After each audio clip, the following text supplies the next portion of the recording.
பொழப்பு தேடி உலகத்தில் எந்த மூலைக்கு போனாலும் கல்பும் கண்ணும் பிறந்த மண்ணை தானே தேடுது. யூசுஃபே, உன் தெம்பு குறைஞ்சாலும் வைராக்கியம் குறையலடே.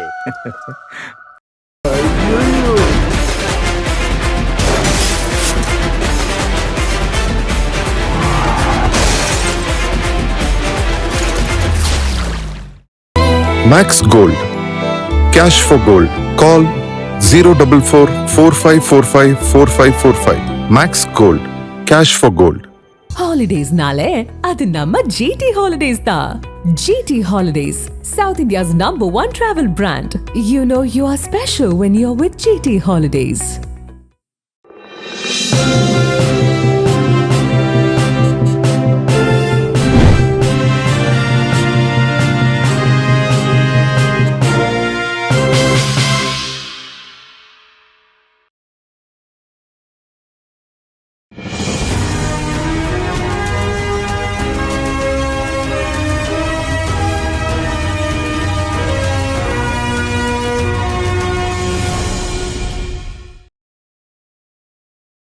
வணக்கம் நண்பர்களே, கேள்வி நீங்க பதில் நாங்க நிகழ்ச்சிக்கு உங்களை அன்போடு வரவேற்கிறோம். வாங்க இந்த வார நிகழ்ச்சிக்குள்ள போகலாம். அண்ணா, முதல் கேள்வி அரவிந்தன் அப்படிங்கிறவர் கேட்டிருக்காரு. பராசக்தி திரைப்படத்தில் சூர்யாவே நடிச்சிருந்தா படம் இன்னும் சிறப்பாக இருந்திருக்கும்னு எனக்கு தோணுது. காரணம், படத்தில் கிட்டத்தட்ட 1 மணி நேரத்துக்கு மேலே காதல் காட்சிகளும் 3 காதல் பாடல்களும் அதில் இருந்துச்சு. பாடல்கள் நல்லா இருந்தாலும் இந்த கதைக்கு அதையெல்லாம் அவசியமா அப்படிங்கிற ஒரு கேள்வியும் எனக்குள்ளே எழுந்துச்சு. சூர்யா நடிச்சிருந்தா இவ்வளவு நீளமான காதல் பகுதிகளுக்கு கண்டிப்பாக ஒரு ஓகே சொல்லியிருக்கே மாட்டார்னு நினைக்கிறேன். மேலும் இன்னும் வலுவாக இந்த திரைக்கதை அமைஞ்சிருக்கும். ஒருவேளை இதனால்தான் அவர் படத்திலிருந்து விலகினாரா, இல்லைனா ஏற்கனவே ஜெய் பீம் திரைப்படத்திற்கு அப்புறமா ஒரு சமூகத்தினோட எதிர்ப்பை அவர் சந்தித்த நிலையில் இன்னொரு சமூகத்தினோட சர்ச்சையில் நம்ம சிக்கக்கூடாது அப்படிங்கிறதுனால அந்த படத்திலிருந்து விலகினாரா அப்படின்னு கேட்குறான். அதாவது சிவகார்த்திகேயனுக்கு பதில் பராசக்தி படத்தில் சூர்யா நடித்திருந்தால் அந்த படம் வெற்றி அடைஞ்சிருக்குமா தோல்வி அடைஞ்சிருக்குமான்னு தெரியாது. இவரே சொல்கிற மாதிரி ஒருவேளை வெற்றி அடைஞ்சிருக்கலாம், அல்லது பராசக்திக்கு இப்போ ஏற்பட்ட நிலைமையே கூட அந்த புறநானூறு படத்துக்கு ஏற்பட்டிருக்கும். அது நம்ம அனுமானமாக தான் அதுக்கான பதில் சொல்ல முடியும். பட் அதே நேரம் பார்த்திங்கன்னா சூர்யாவை பொறுத்த வரைக்கும் இப்போ இவர் ஏன் இந்த கேள்வி கேட்குறாரு அப்படின்னா, இப்போ கருப்பு படம்னா ஓடிடுச்சு. அதனால இப்போ இவர்களுக்கு திடீர்னு சூர்யா ஒரு நம்பிக்கை நட்சத்திரமாக மாறிட்டார் போல இருக்கு. அதுக்கு அடுத்து அந்த சுதா கொங்காரா இயக்கத்தில் சூர்யா அந்த படத்தில் நடிக்காமல் வெளியில் போனதுக்கு காரணம் என்ன அப்படின்னா, நம்ம ஏற்கனவே பல முறை பேசியிருக்கோம். அவர் பாலிவுட் படங்களில் நடிப்பதற்கு ஒரு அட்டெம்ப்ட் எடுத்துக்கிட்டு இருக்காரு. இன்னொரு பக்கம் அவருடைய மனைவி ஜோதிகாவும் மும்பையிலேயே செட் ஆகி ஹிந்தி படங்களுக்கு ட்ரை பண்ணிட்டு இருக்காங்க. இந்த கட்டத்தில் ஒரு ஹிந்தி எதிர்ப்பு சினிமாவில் நடித்தோம் அப்படின்னா அது ஒரு கான்ட்ரவர்சி ஆகும், ஒரு அனாவசிய சங்கடத்தை கொடுக்கும். அப்படிங்கிற காரணத்தினால தான் அவர் அந்த படத்திலிருந்து வெளியானார். மற்றபடி இந்த கதை பிடிக்கலை அல்லது இந்த ஸ்கிரிப்ட் நல்லா இல்லை அப்படிங்கிற காரணத்தினால அவர் வெளியில் வரலை.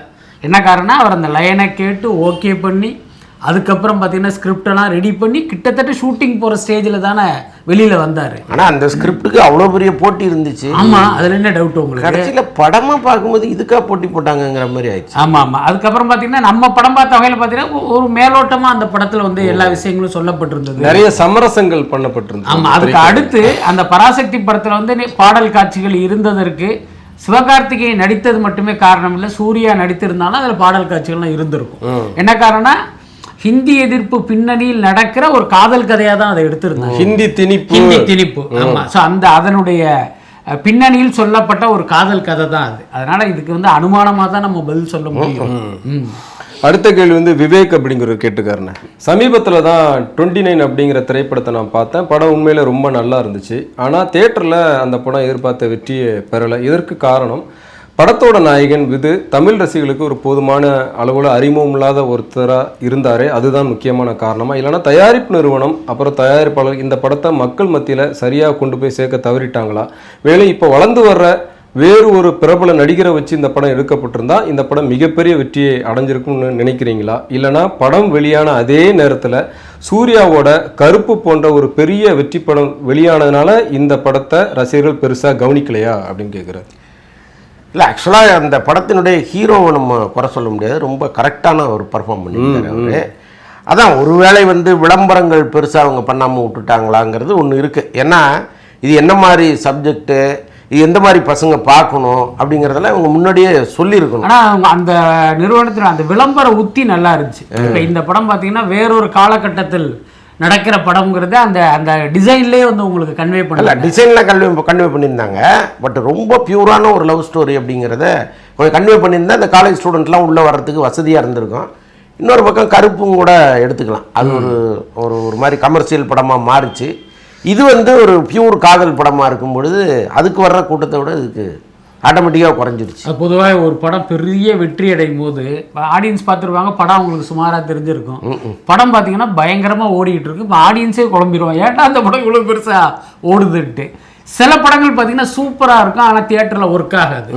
அப்போ இதே மாதிரி அவங்களுக்கு ஒரு குழப்பம் இருக்கும், அந்த படம் நல்லா தானே இருந்துச்சு ஏன் ஓடலை. ஸோ அப்படி நீங்கள் யோசிக்கும் போது இந்த மாதிரியான காரணங்கள் எல்லாமே ஒரு கேள்விகளாக வரும். ஸோ அப்படி தான் இந்த கேள்வி வந்திருக்குன்னு நினைக்கிறேன். அடுத்த கேள்வி மதுரையிலிருந்து ராஜன் கேட்டிருக்காப்புல.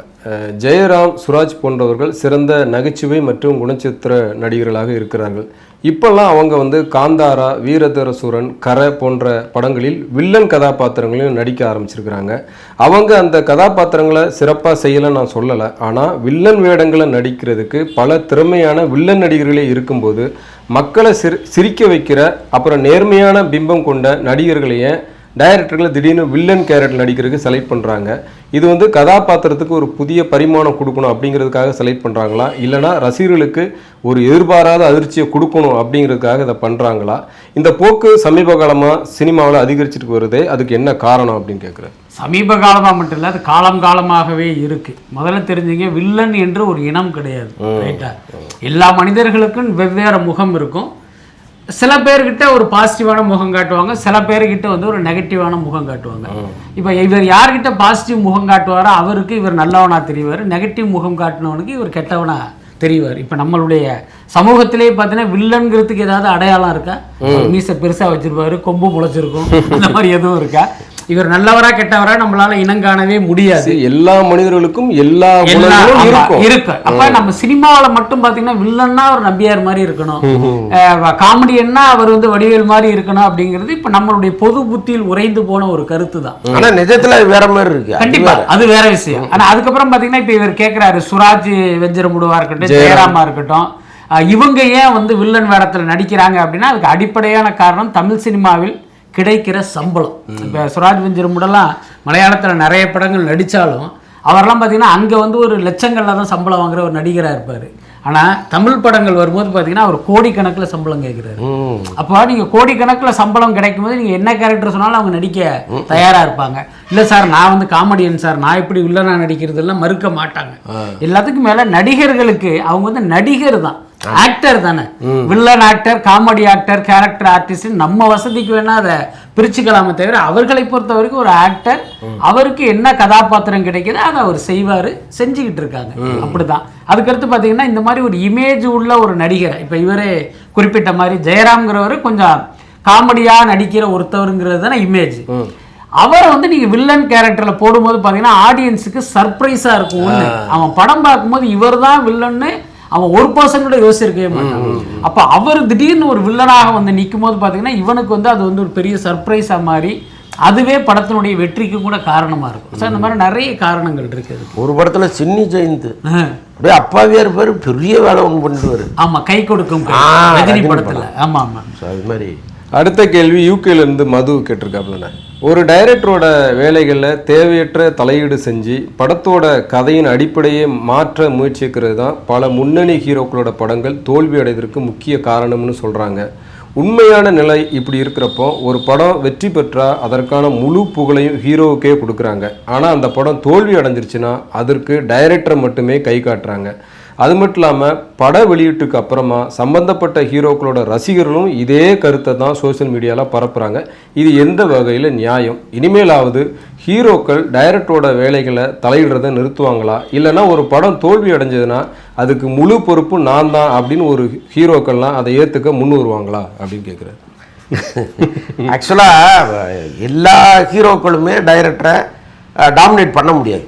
டாமினேட் பண்ண முடியாத டைரக்டர்களும் இங்கே இருக்காங்க. கண்டிப்பாக.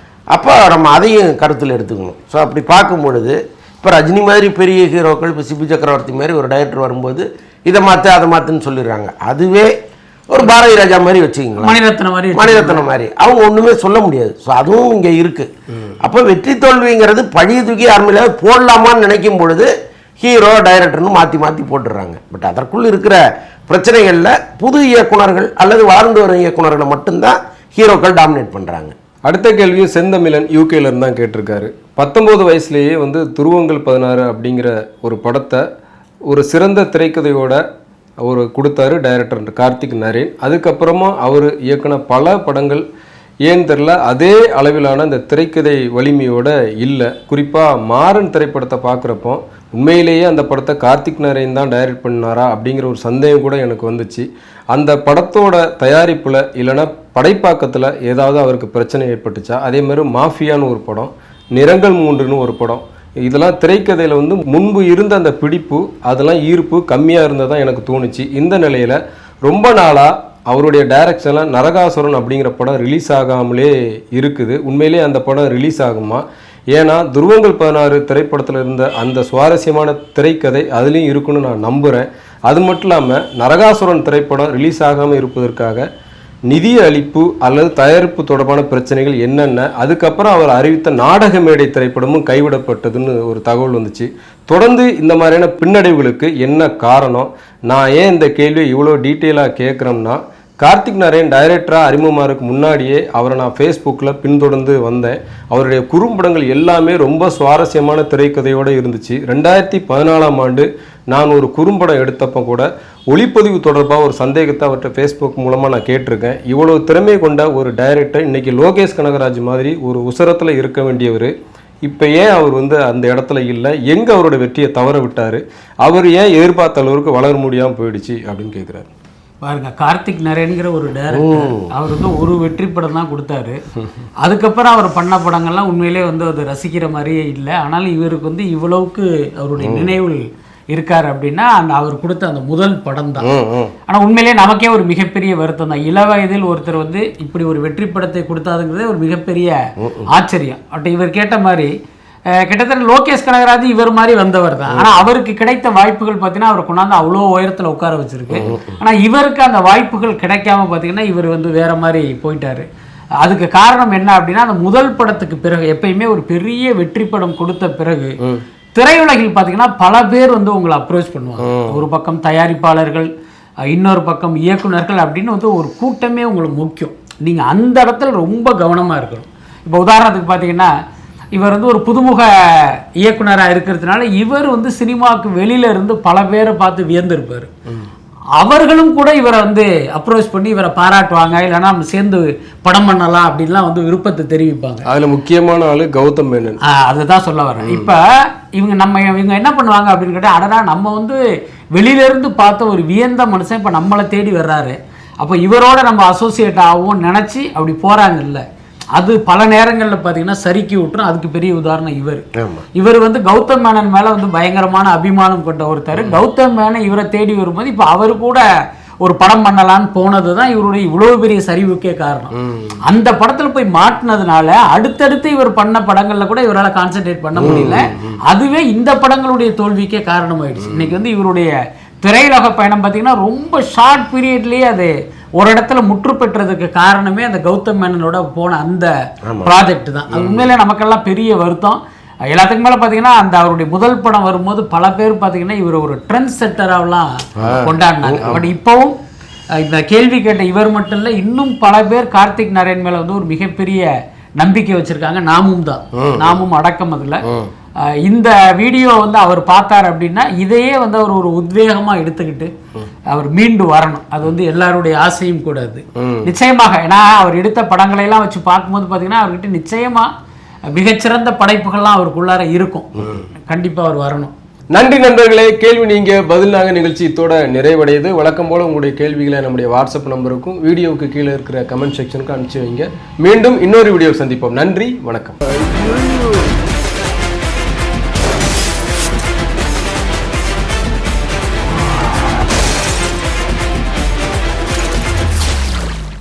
Holidays nale adu namma GT Holidays da. GT Holidays, South India's #1 travel brand.